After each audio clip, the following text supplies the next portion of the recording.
Welcome to our special reaction show. Penn State football found out their immediate future. The fate of the college football playoff has been set.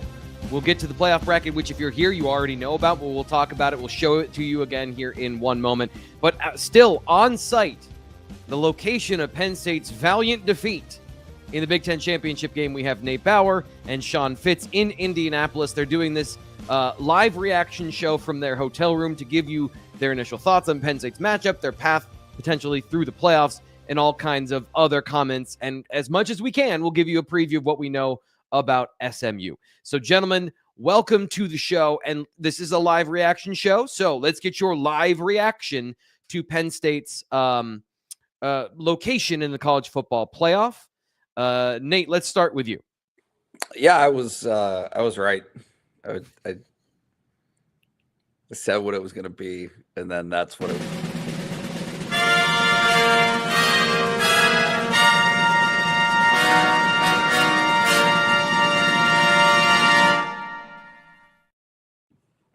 There we go. It's great. It's great. I love it. I hate that I can't mute myself to swear when that comes on now because I'm on your recording. No, look, all of the logic that had been used in the college football playoff committee rankings for the last 4 weeks carried through, right? And so losing the positions of these teams all bore that out. So Georgia beating Texas obviously elevates Georgia into one of those top 4 protected spots. Oregon obviously protected in that space, but the real question was for the committee was what were they going to do with Penn State, Notre Dame, and Texas? And the reality was, and I'm saying this from 100% the viewpoint of political interests at play, being the conferences themselves, that right. The SEC and the Big Ten were going to go berserk if either of those two teams, Texas and or Penn State, fell below a Notre Dame program that was not playing this weekend. So once you had all of the results of Texas losing a very close game and Penn State losing a very close game, that it made it so easy for the committee to just seed them accordingly. So Texas stays above a Penn State, gets that 5 spot, 6 goes to Penn State, and 7 goes to Notre Dame. And that's exactly how it played out. Yeah, so as you saw on the selection show, Penn State playing SMU in this situation, and the politicking, James Franklin talking, all of the previous months, I don't know if it worked or it didn't work, but do you think that, I don't know, Fitz, your initial reactions here? The question is, did they get it right? There's the argument Penn State didn't play anybody, but, or they didn't win, I should say, against anybody relevant. But at the same time, they had 2 top 5 matchups, and they came within 14 points of being undefeated in the number 1 seed. Your thoughts about how everything played out as Nate just outlined it? First off, it's impossible to be right in this scenario. Like, it's not a situation where you've got a perfect being right in general. This was right for Penn State. Penn State did what they were supposed to do. They kept it close in the Big Ten game, the Big Ten title game, did a really good job. But the committee stuck by their guns and said, we're not going to penalize those guys losing conference championships. They did that, and they did right by Penn State. I mean, I know there's a lot of mad people out there that are, from other schools, but 6 seed seems about right about what this guy said. So, yeah, I think they got it right in this aspect. I don't think there's ever going to be a perfect scenario where you're going to find exactly what you think is great. I think they got all the teams. I think they got the right 12 teams by the standards of what they do with the buys and all, whatever. We're not going to talk about that. But I think as far as putting in one hand the Penn State draw, which is awesome, like, no way around it. Like, it is pretty much what you could hope for. Yeah, I think they did. Sorry. HF Transplant says here in the chat, T. Frank, Fitz, Nate, best in the business. Anyone who's not a member, do yourself a favor, jump on for this wild ride. Won't be a disappointment. Tell them how to jump on with BlueWhiteIllustrated.com, because we have a deal you can take advantage of right now, right, Nate? We sure do. It's $1 for 7 days, which will get you through the opening of the transfer portal. But really, let's be honest, it's playoff season for Penn State football right now. This is front of the recruiting little blip in the road is done. The Andrew Olesh stuff is done. Like, Well, I know who that is actually. Bryce Baker's still out there, but that'll be something to watch if North Carolina hires a coach today. Point being that look, this is going to be front and center until December 21st at noon when Penn State obviously plays SMU. So it is a perfect time to join us. Please do. You will not regret it. And honestly, just forget about the 7 days for $1. You're going to want to join us for the whole year. So do it. yeah. I could not say it myself, which is why I asked you to say it. David Greeter, he says, good path. I think that's pretty fair. Let's talk about that for a second. Penn State, there were two paths for the 5 and the 6 seed that felt like the most favorable given the teams that were lower down and were threatening. And also, the top 2 teams in the nation, avoiding those 2 teams feels like a win. So not only did they get the favorable seeding from the College Football Playoff Committee, not penalized for that loss, that is hand in hand with your path through the playoff. So just initial thoughts, guys, on their path through the playoff with SMU and then Boise State. Not trying to disrespect those programs, but again, if we're talking about jersey scouting, you avoid the path that has Oregon, who you just played, and Georgia, who is a very good defense, even if they have no offense. So what do you think about the favorability of making a run? They've gotten here, and Penn State fans want them to do something with it. What's the opportunity for that, Fitz? It's the funniest path for the James Franklin discourse, because if he beats SMU and Boise State, people are still going to say he hasn't won a big game. So it's that is the first thing, and we always go with the funniest thing first. Sure. Number 2, there's no bad teams in this playoff. Like you're on a curve. You're talking about the top, I guess Clemson's 16, top 16 teams, 12 of the top 16 teams in the country, and I think that's correct. So like SMU, while favorable, is not a walkover. This is not a situation where Penn State. I think Penn State, I saw 8.5 on FanDuel or one of those lines that came out. Should be favored, absolutely. But SMU has done some great things this year. They did a really good job coming back against Clemson last night in the Big Ten, the ACC title game. Lost it on that walk-off field goal, but it's no slouch. There's some really good players in there. The transfer portal has made this very interesting, this playoff. I mean, you saw it last night with Oregon, but SMU feasted in the transfer portal last year and did a really good job of rebuilding their entire program. Rhett Lashley's a great coach. I mean, you've got a lot of things going for SMU right now, and every opponent you play is going to be dangerous. No walkovers here. And by the way, sorry, go ahead, Nate. I was just going to say real quick that your comment about jersey scouting is, I think, intensely accurate in that. No, I don't. We covered Big Ten football, right? Like I don't have a intimate understanding of SMU or really Clemson or Alabama, right? Like if you look at the teams that Penn State, that decision by the playoff committee to exclude Alabama and put SMU in that spot, does that not dramatically change the perception of what Penn State fans and by extension the media feels is the path to winning, right? Like, right. Playing Alabama at Beaver Stadium on December 21st would be met dramatically differently than playing SMU. And why? Well, because Alabama has the prestige and reputation of what they are. They're the best that college football has maybe ever seen, versus an SMU team that I think if we're all being fair, we probably don't know a whole lot about right now, right? Like, so that's going to be for sure. I am in a full-blown panic, Nate, because I have not seen any film of them. I've actually seen film of Alabama. I watched them play Wisconsin, so I have a general idea of Ryan Williams and Jalen Milroe and that defense, but SMU is a total nightmare of, hey, I got some stats for you, which we'll get to here in a second. But to the point of, this is a favorable path through the playoff. Now is the time to start thinking about your travel arrangements, because the bowl game, Penn State hosts Southern Methodist in December at Beaver Stadium. So, should they advance to the quarterfinals, and it's favorable that they will do so, you can be part of the action with an all-inclusive bowl game travel from Collegiate Athletic Travel, a national leader in sports fan travel for over 50 years in partnership with Center for Travel, your state college-based go-to companies for Penn State bowl trips. They've been doing this forever. We've been working with them for a long time. So the bowl paths are now set.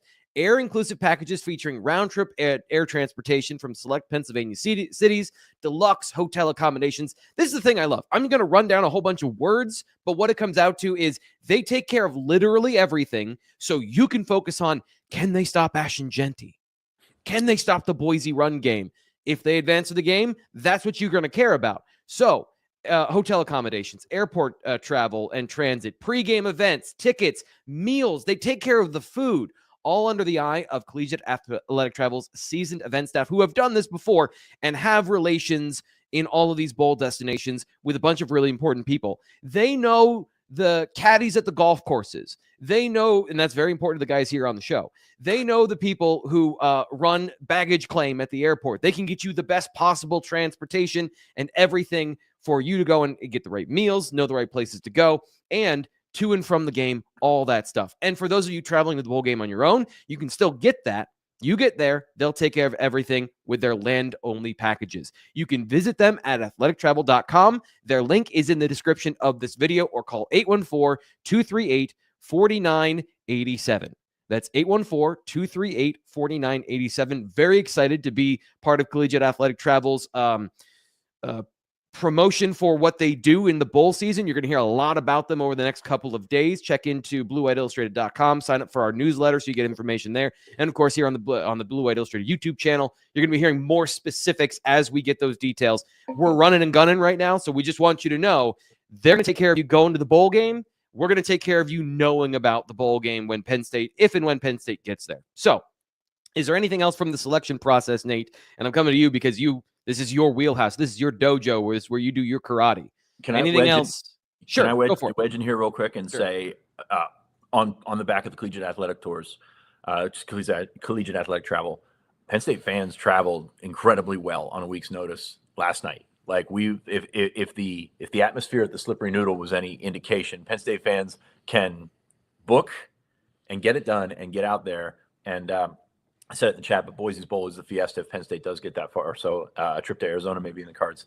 But yeah, Penn State fans traveled incredibly well, and you can do so with Collegiate Athletic Travel as well. Yeah, thank you. Thank you for that. And the added context of the bowl that they'll be heading to, I haven't had a chance to check that out. David Greeter says, I called at the beginning of the year. He has, like all year long, Big Ten champs. Didn't happen. It was close. But the playoff game is awesome. And Blue Man says, please, that they have an off week, get healthy, and get a run-up against SMU. They're going to have to hear – are we going to have to hear Gus and Klatt on the 21st? No. No, they're not the TNT Bowl. I don't know who they have, but it won't be those guys.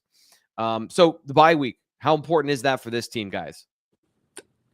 Desperately. Huge. I mean, they're not, they're not getting Donka back. They're not getting a couple of, you're not getting Ford back. You're not getting Winston back. You're not getting any huge pieces back. Maybe Keon Wiley. But I mean, every week from here on out is a week to get rest up because football is, as we mentioned, very, very tough on the body. Penn State came away, I think, okay last night, and especially in the offensive line. I mean, yeah, that's Drew's left arm on a one of his scrambles there in the second half. It was a long scramble. It was towards the end of the game. It looked like from TV he landed on his head and he kept shaking his head. So it was his shoulder, is what you're saying? That was a mysterious thing to me. No, he had like a limp arm, is how I would describe. Like his left arm was limp. And that's when Franklin was screaming at him from the sideline, like, can you, like, I'm reading body language. I can't tell what he actually was saying, but it was a good guess that it was, are you okay? and then Drew, acknowledging that he was not okay, kind of doing this, and then making his way to the sideline for that bow play, which ended up being a sack. But that's neither here nor there. The point is the only sack of the night. The only sack of the night. The point is, Drew, you would anticipate the way he finished that game is fine. He'll be okay. But yeah, it's good for the starting quarterback. Nick Singleton is as good as we have maybe ever seen him. Yeah. And so his continued health and progression, rehab, all that stuff, getting back to good is very important. So it's a good thing for Penn State. Katron got dinged up as well. Yep. But I think my point is you went to Minnesota and you had 2 bad turf injuries. Penn State seemed to avoid the turf injuries last night. So that's really good. So Fitz, what do we know about SMU? I know we've been trying to gather some information on SMU here in a very rushed perspective. Not that it's bad information. It's just, some welcome to the conversation about SMU. And that's where I want to end with this look forward to the matchup on the 21st, right, guys? And again, I apologize. I don't ever have the details down anyway. And when they're coming at me in immediacy, I probably don't have them. So it is the 21st, correct? It is the 21st at noon on TNT. Yes. And that's part of the broadcast deal. There was one game on TNT, I think it was, shared. And you can also watch it on Max. Yeah. Yep. Yeah. Real time putting you on the spot for a question you don't know. I apologize for that. Hey, I do it all the time, Fitz. Yeah. No, I'm well aware. Trust me. But yeah, you've got an opportunity there. We'll have Billy Embody on at some point. He covers the SMU site on 3. I've worked with Billy for a long time. He knows his stuff. Couple bullet points. They made a quarterback change earlier in this year. Kevin Jennings is the guy. Went 9-0 as a starter in the regular season. I'm looking forward to watch Clemson, the Clemson tape from last night to see how he handles things. Is he a facilitator? Is he a guy that can make the throws, or is he a guy that can take the throws? I think there's a difference there. And you look at the weapons like Oregon last night. You look at the weapons around there. Sometimes just taking the throws gets it done. If you got good thing on the other end of it. Brashard Smith is a converted receiver. He plays running back. He's all ACC, electric player there. I think they can spread it out. They can run the football. They've got some weapons on the outside. It's just a very, very sound, good football team. Again, Rhett Lashley's a really good coach, and I'm really excited to see what he brings to town. He's an offensive-minded coach, so this is an offensive-minded game. By the way, I wrote in my impressions this morning, which you can check out on BlueWhiteIllustrated.com, the lowest number of points that any playoff team has scored in a win since it started in 2014, I think it was, is 24. So you're going to need points. This is an offensive playoff. You think back to 2 years ago where I think there were 2 teams in the 50s and 60s. I mean, this is not a defense wins championships kind of situation, but based on what we saw from Penn State last night, I don't want to say it's encouraging because Tom Allen has a ton to work on, a ton to button up, and although he's not going to be facing Oregon. At this point, it's encouraging signs on offense last night, kind of make you feel a little bit better about the potential run that Penn State can have in the playoff. If you're joining us here on the Blue White Illustrated YouTube channel because you're curious about the playoff and you're checking in maybe for the first time, please subscribe here to the Blue White Illustrated YouTube channel and like the button like P. Danny says. He's a regular here. Appreciate people doing our work in the chat and helping us out because there's so many things to get to. We want to give you all the information, but there's also the obnoxious things that when you're on YouTube, you have to ask for these things. And I detest doing it, but it's also important. And when people help me out, I just want to say thank you. So yeah, subscribe to the channel. We're blowing up because it's postseason. It's the first time it's happened for Penn State. Get on the ride because we do, I think, a great job of analysis, perspective. Nate is always right. So I'm playing graphics that make everyone chuckle. So it's a great time. A couple things here. 3 wide receivers. I'm going through some of the data. I'm just going to list off a bunch of information for you to give a follow-up to what Fitz says, and then we'll get into some final thoughts. 3 receiver formation, just based on snap counts. They run a lot of 11 personnel. Quarterback really good at getting out of pressure. When he does, only a pressure to sack ratio of 12%. That's pretty low. That is Drew Aller-esque in that situation. I think you mentioned propensity to maybe give the ball over a little bit for Jennings. 11 turnover-worthy plays this year, 8 interceptions. It's still a low percentage, but it is something to notice about that. Then defensively, some of the things I like to know about what's the structure of the defense, how they play, what do they do. 3 safety defense. So number one thing that we're going to be looking at is another 3 safety defense. Lots of single high coverage. So cover 3, they want to, just based on that, I have the feeling they want to stop the run. They load the box with those because that's the idea of cover 3, and they have a very good coverage unit. At least from a statistical perspective, these guys get their hands on the football. They've gotten a lot of interceptions this year, and then we'll go into the film analysis, see how, why, in the context of that. Fitz, you got something? You're going to get to tape, and you're going to think you said that, and you're like, maybe I was wrong. I was actually just talking to Billy about this. SMU's corners are probably the liability on that unit. And so if you haven't had enough Penn State wide receiver discourse over the last 13 weeks, we got it coming for you in the next 2. So Oh, be interesting boy. to see how Penn State can Trey played well last night. Yeah, Trey did play well last night. No, I'm encouraged to see that. But yeah, the SMU defense, very good.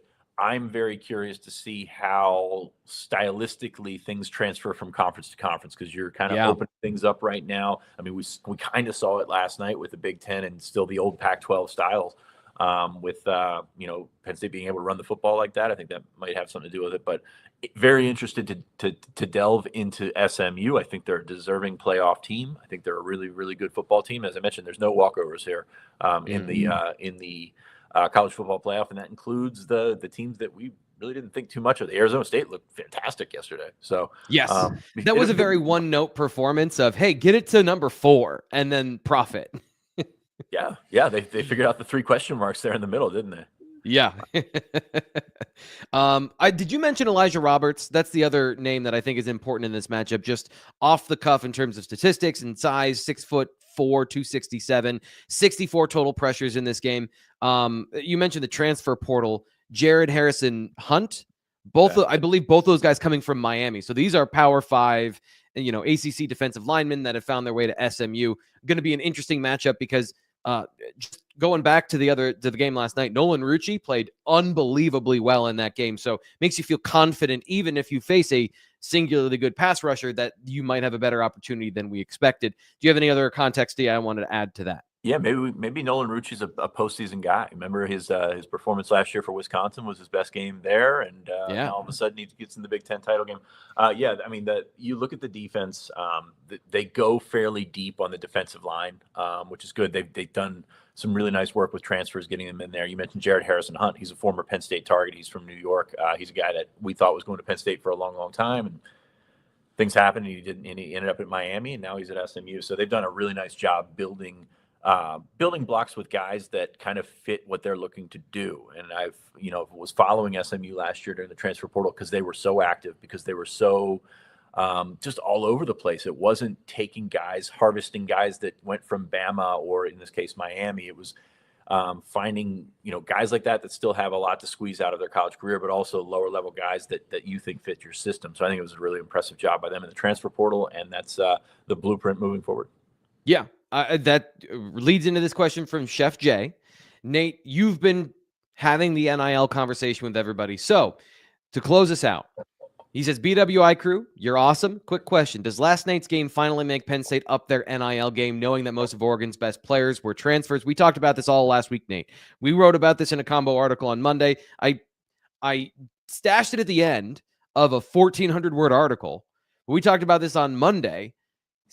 14 of 22 or 23 of their main players were transfers. So building quickly and building a program as quickly as you can involves the transfer portal. SMU's part of that conversation. Is this a wake-up call, or is this just Penn State's development? Are they on the path to be doing that once we get into the portal, which opens tomorrow, I believe? Yeah, a couple of things. James Franklin has been screaming, pounding tables, bashing trash cans to wake up the neighborhood since 2021, right? Before NIL was even a thing. This has been a siren that has been happening. And so there's nothing about last night that was the wake-up call. It's a question of whether or not it is for Penn State fans. And the reality is the dynamic has shifted so much with revenue share and the expectations of what the next model will be when it is implemented in July of this year. That kind of takes the fans out of the equation. I'm not saying it takes them completely out of the equation, but right. If you have, again, these are ballpark numbers, but if you have a $20 million pot that you can use from your own revenues, from Penn State athletics revenues, which, quick reminder, were like $200 million last year. Yeah, Penn State can afford that. Penn State, and so the long way around this is the influence of fan donations, and really in a larger sense, like Phil Knight, right? For example, Phil Knight, for example, at Oregon, and or a cobble of donors at Ohio State that are funding their $25 million roster. Like, or a single person who bought a quarterback for Michigan based on reports. For sure.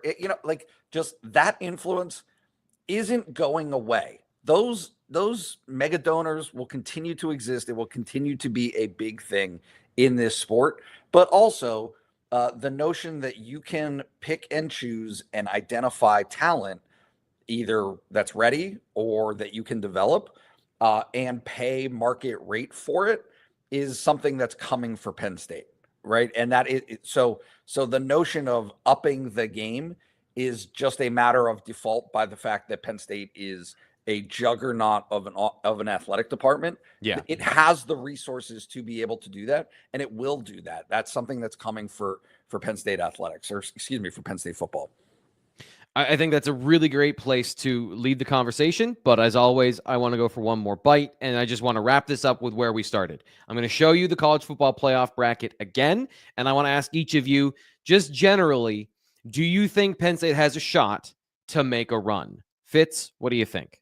I have a better feeling about this Penn State team being able to make a run after last night. It's going to take points. It's going to take situational resiliency on offense, and Penn State was able to do that against the number one team in the country last night. Now, I am also the no transitive property guy. Like, this matchup does not have a factor in the matchup with SMU. So they're going to have to replicate it probably in different ways. So I think Penn State has a real opportunity to do so. You look at the draws for 5 and 6 in this playoff scenario. They're not bad. They're not bad at all. And, Yeah. and the committee, I think, did a favor to the losers of the Big Ten title and the SEC title game, and put them in the spots that are favorable. So yes, I do think Penn State has the ability to make a run. SMU, very, very good football team. Boise State, also very, very good football team. No gimmies here in the playoff. But in terms of draws, Penn State's probably feeling pretty good this Sunday afternoon. Sorry, it was late night, so still feels morning here. Yeah. You guys are doing the Lord's work, coming to us from I think a Marriott on the free Wi-Fi. I am so grateful to the universe that we've had such a good show. So thank you to everything, and I don't want to jinx it, but Nate, we do need to get your opinion. Same question to end us. You got to throw that graphic back up so I can see it one more time. Okay. You know what I see? God, I thought it was going to be the Nate is right graphic. No, I mean, that's great too. Do you know what I see? I see Ohio State in the top left corner. Yeah. And that being maybe the most important thing that could possibly happen for Penn State if it is envisioning a path toward a national championship game appearance and or win. Like, all of those teams on that right side of the bracket, Notre Dame, Indiana, Georgia, Boise, SMU, do any of those teams not have obvious flaws or avenues that Penn State has an ability to, at minimum, compete with? I think that the conversation that we had a couple of weeks ago of, hey, this Penn State team kind of is what it is, right? Like, I think we all have a good idea. Drew Aller, and right, the strengths, the weaknesses, you name it. It is a team with potential, but does have things that can be exploited.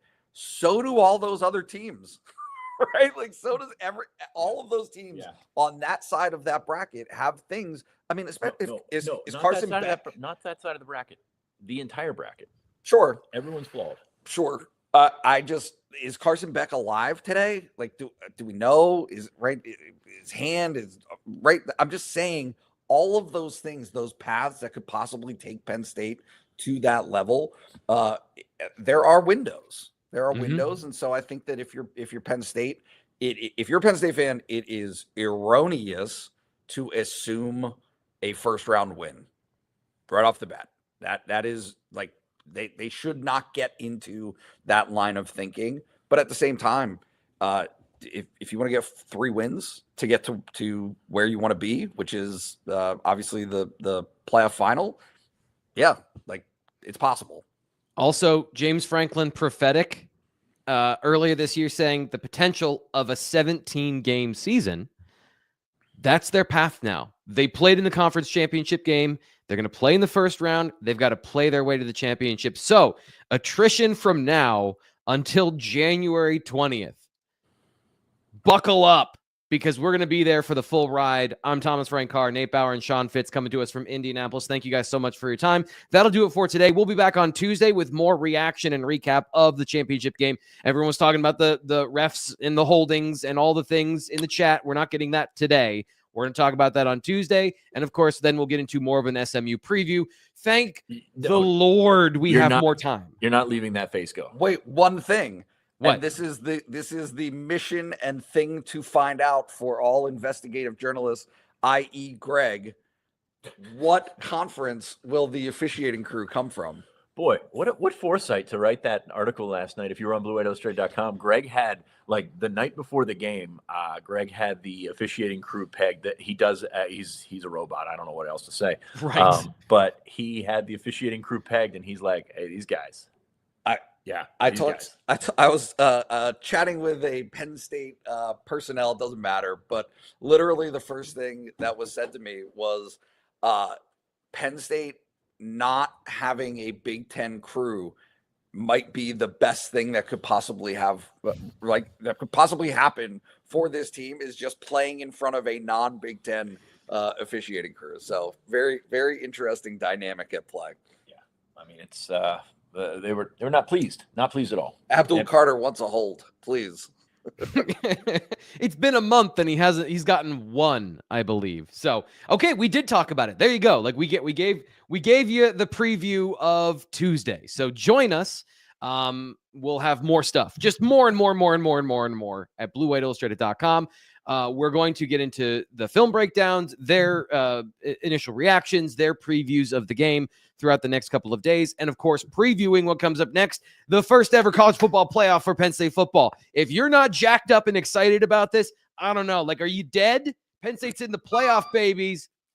They got the best seating that they could have given the situation. And I said babies instead of baby, and that is weird. Did you sleep last night?